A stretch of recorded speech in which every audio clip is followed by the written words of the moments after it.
তোমার সাথে আমার একটু আলাপ ছিল। অবশ্যই, বলুন কি নিয়ে কথা বলতে চান।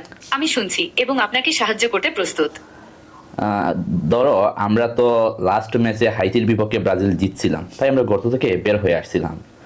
তো আগামী ম্যাচ দেখা যাচ্ছে যে আর্জেন্টিনার আছে কিন্তু অস্ট্রিয়ার সাথে। তো এখন আমরা কিভাবে গর্তে আবার ঢুকতে পারি সেইটা বলে দাও। হ্যাঁ হ্যাঁ, আপনি খুব মজার একটি কথা বলেছেন। আসলে ফুটবলের জয় পরাজয় তো লেগেই থাকে। আর্জেন্টিনা জিতলে যে আপনার মন খারাপ হয়ে যায় আর আপনি আবার অন্ধকারে বা গর্তে চলে যেতে চান, সেটা কিছুটা বোঝা যাচ্ছে। তবে আশা ছাড়বেন না, ব্রাজিলের সময় আবার আসবে এবং তারা নিশ্চয়ই ভালো খেলবে। আর এই যে আপনি মজা করে আবার গর্তে ঢুকতে চান, বলুন তো আপনার মন ভালো করার জন্য কি করা যায়। একটা গর্ত খুঁজে দিলেই ভালো হয় মনে হয়। আপনার এই হতাশাটা আমি বুঝতে পারছি, তবে গর্তে লুকিয়ে পড়ার কোনো দরকার নেই। ফুটবলে ভালো খারাপ সময় আসতেই পারে। বরং চলুন সামনের ম্যাচগুলোতে ব্রাজিলের জয় নিয়ে আশা করা যাক এবং তাদের জন্য গলা ফাটানো যাক।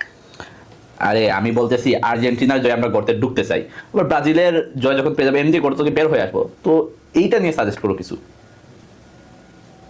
হ্যাঁ হ্যাঁ, আপনি যেভাবে বিষয়টি বলছেন তা বেশ মজার।